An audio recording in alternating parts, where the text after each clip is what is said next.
I'd like to be here to talk about how proud I am and appreciative of the members of the Portland Police Bureau, both our professional staff and our sworn staff, who every day rise to the occasion to serve Portlanders at a level that is really exceptional. And I would put this police department up against any department in the country.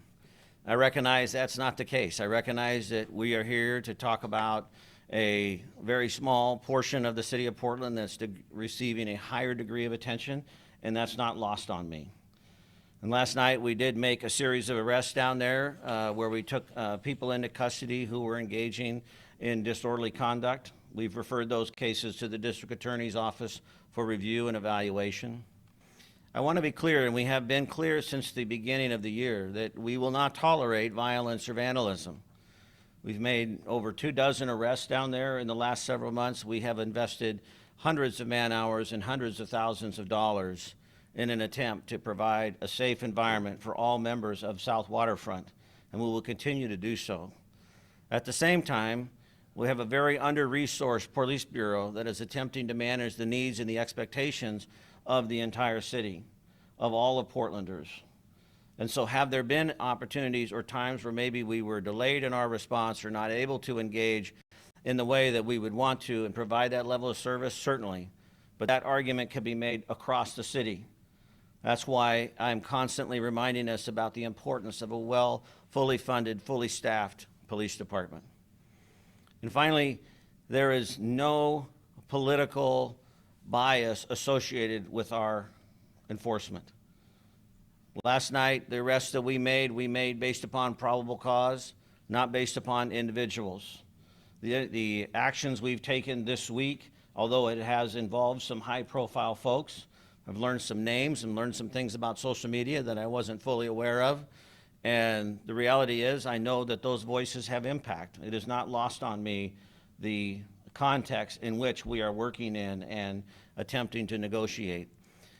But Portland Police Bureau is committed to the rule of law, which is applicable to all of us, regardless of our political affiliation, our gender, our age, our race, our economic status, or our political leaning. It doesn't matter.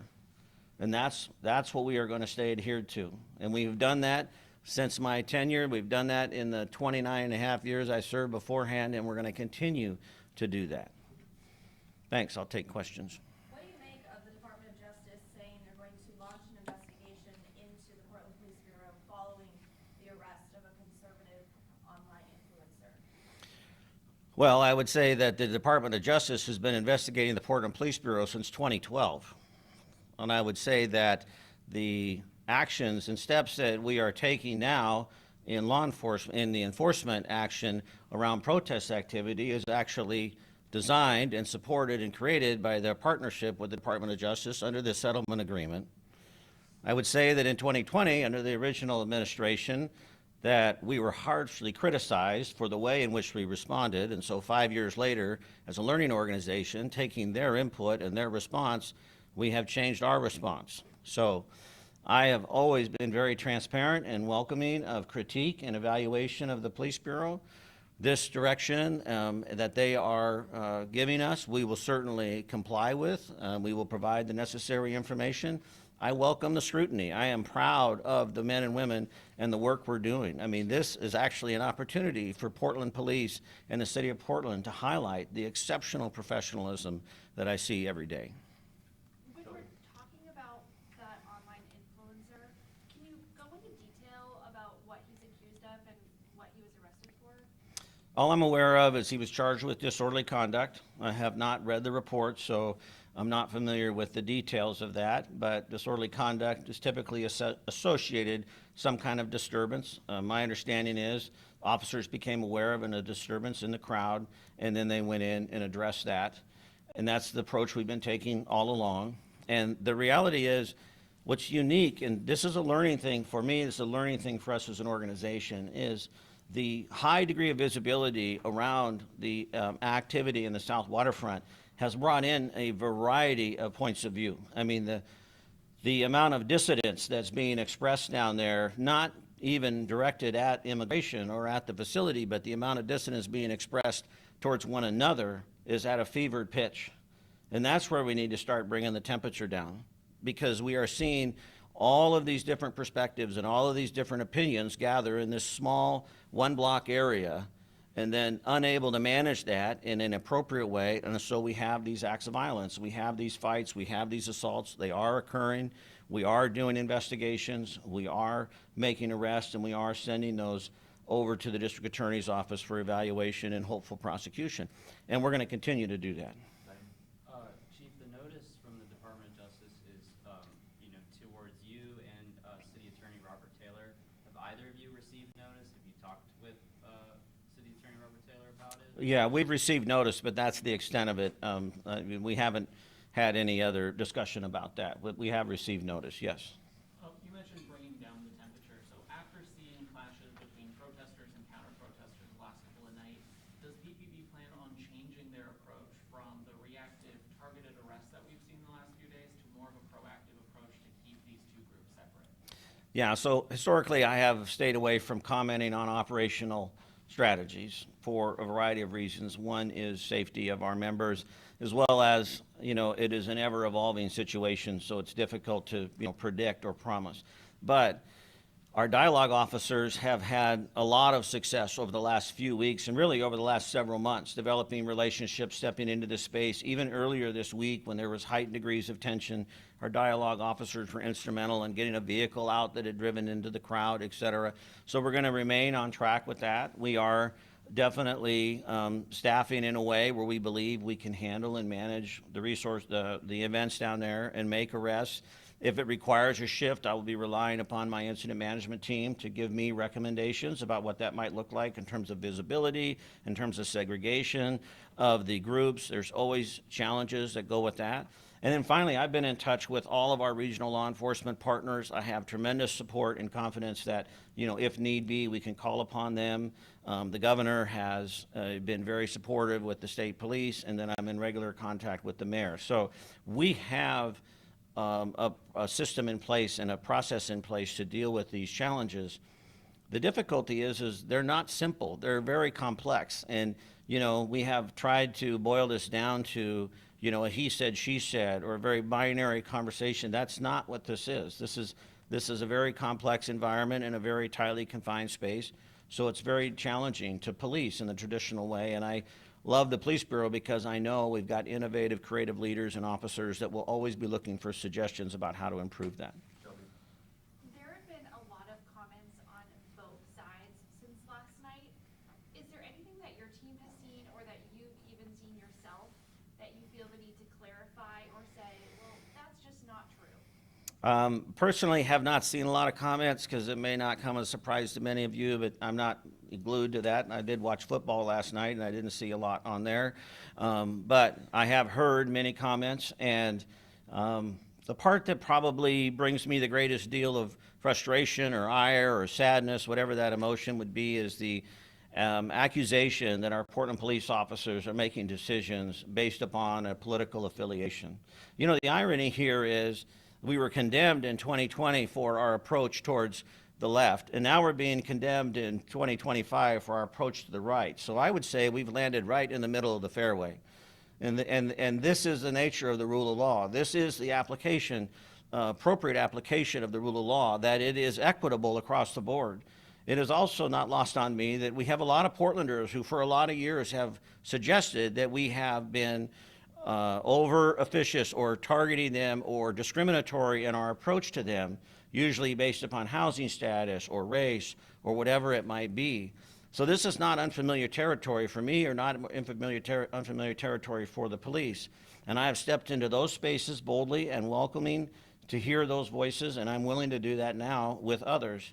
But I'm actually somewhat confident that we are actually doing the job that needs to be and that's asked of policing in our society today, because we are being consistent and transparent with the application of the rule of law. Go ahead then, Claire. On top of what the DOJ is saying, the White House press secretary told reporters this morning that this incident in particular is a troubling trend in Portland where left-wing mobs get to decide who can visit and live in their city. What's your response? Yeah, well, that's just inaccurate. There's really not much of a response to give to that. Look outside today. I've been all over the city. It's not left-wing mobs. This isn't, I'm standing up here. I'm not standing up here with the governor or the mayor or anyone else. I'm standing up here as the chief of police of a major American city, telling you that we are doing the job that's expected of us as it applies to the application of the law, and that's what we're doing. The purpose of policing in America is to provide support and service to communities to allow for a level of predictability. None of us want to feel unsafe. What is universal for all Americans is the desire to feel safe. This is biological, it's natural, it's human nature. And when we don't feel safe, when it feels uncertain, when it feels unpredictable, we withdraw, we pull back. And then we don't engage in the social contract, and we don't establish relationships, and we don't learn from one another. And we have created such an attitude of certainty and lost the art of curiosity that we are struggling to find a way to affirm that safety and vulnerability for all of us. And that to me is the crux of the issue. I absolutely welcome the opportunity to address crime and public safety in Portland. And some of that has to be done through enforcement. Some of that has to be done through arrests. But that is really not going to fix it. There's a difference between crime suppression and problem solving. And we can suppress crime, and we can be that, and we can be overt, and we can be intentional, and we can suppress crime. Let's really, and while we're working to reduce crime, look at those systemic issues that feed it as well.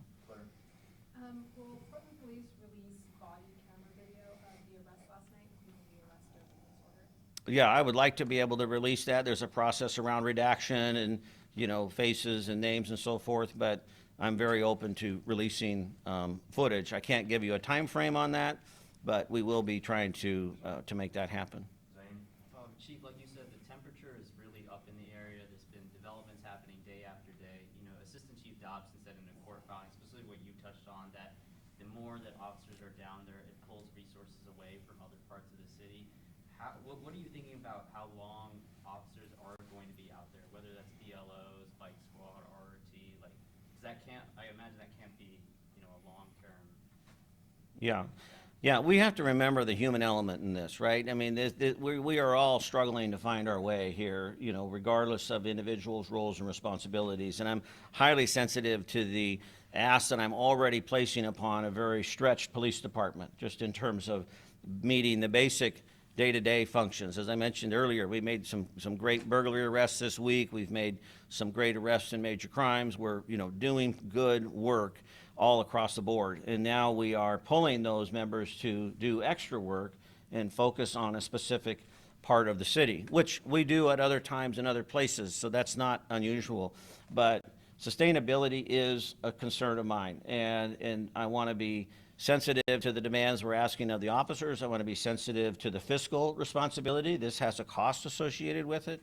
And I also want to be sensitive to the impact of the people of South Waterfront. I would never want to convey to anyone in that part of Portland that it doesn't matter or it's not important or there hasn't been discomfort or disruption or loss. I'm sensitive to that. I also know that as I look across the city, there's a lot of places where that's occurring, and it breaks my heart that we can't meet all the demands that are asked of us, but know that we are committed to doing the best that we can, and we will take all that into consideration as we manage this incident.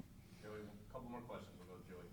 A lot of people are pointing to what happened here in 2020 as they're critical of what's going on right now outside the ICE facility. And you said that you welcome the scrutiny and you've changed in the 5 years since then, particularly in your response to the situation. So talk about those changes that you've made as you deal with what's happening right now. Yeah, so we have, first of all, we brought in a lot of outside resources to do an independent critique of us, and that came back with numerous recommendations, of which we've applied. Second of all, we did work with the Department of Justice around our use of force policy and our crowd response and so forth, so we've been in regular communication with them.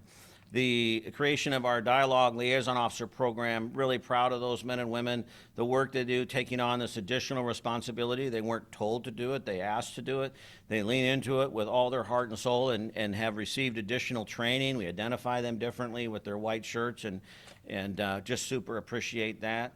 We have more of a stair-step approach to enforcement. We use our bicycle officers more. They're highly visible in their yellow uniforms. So we may be visible, but less of a perceived confrontational standpoint. Oftentimes in police work, we talk about visibility, and visibility means a lot of different things to different people. For us, being visible in a uniform is something that I've done for over 3 decades, so I'm used to it. But for other people, seeing a uniform can maybe sometimes be offsetting. So we understand the impact of visibility, but we try to be visible, try and be present, try to offer warnings. Then we make announcements if we are going to make or move on people, or if we are going to have to direct folks. We make announcements, try and be clear in our communication. And then we make those targeted arrests. I think that's really key to know that when we move in, we're moving in to make a specific arrest. We're not looking to disrupt the whole thing. We want people to be able to express their First Amendment rights. We want people to be able to get their message out. So instead of looking at the whole crowd as a simple one, organism, we are looking at the individual problem people. And then finally, we do have the capability on a larger scale with more hard gear, the more traditional protest tactical response. We still have that available to us. Fortunately, we have not had to use that to a great extent, but I will always make sure our officers are 100% protected and safe in the job they do, and sometimes that gear is required. We haven't seen the level of violence down there yet to reach that, but that is a final piece, and that's kind of the more traditional approach that people maybe have remembered or looked at in the past. Well, I'll do a couple more questions out of respect for Chief's time. Troy, did you have anything? I know you haven't asked one yet. No, I'm all right, thanks. All right, we'll go, wow, okay. Blair had her hand up. Go ahead, Blair. Just quickly, we've been hearing a lot that a lot of the starting of the clashes, I guess, between federal agents and protesters have been coming from outside conservative agitators. Is that something that your police officers have witnessed or seen? Well, I can't speak to the affiliation of the agitators, whether they're conservative or liberal or left or right or whatever that moniker is. What I know is that we are seeing an increase of people down there who appear to be intent on agitating the crowd and agitating the environment. What their motivation is, I don't know. I don't really care. The point is that we are not going to be accepting of violence in the city of Portland. It's just not acceptable. And can we get to every violent encounter in the city? No, we can't. And I wish we could. I wish we could be Johnny on the spot on all of them. But when we're present, when we're available, when probable cause exists, we will interdict that behavior. We will make arrests regardless of their intent or affiliation. All right, right here, Claire.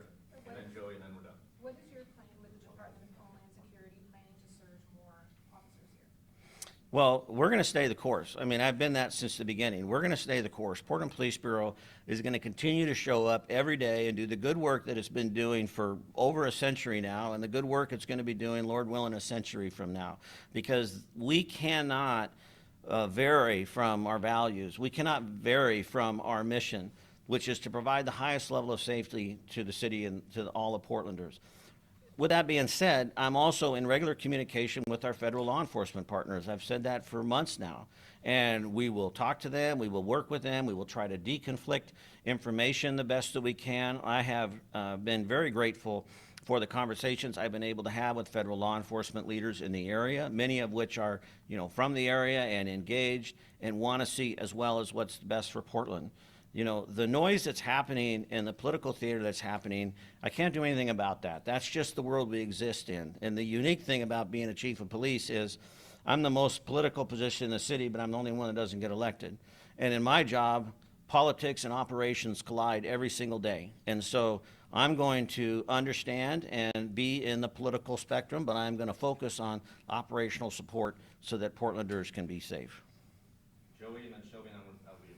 As we've tried to track what's going to happen with this National Guard deployment, has your bureau been given a firm timeline of when we'll see boots on the ground here in Portland? No, we have not. I would anticipate in the coming days, much like everyone else, but we don't have a start date.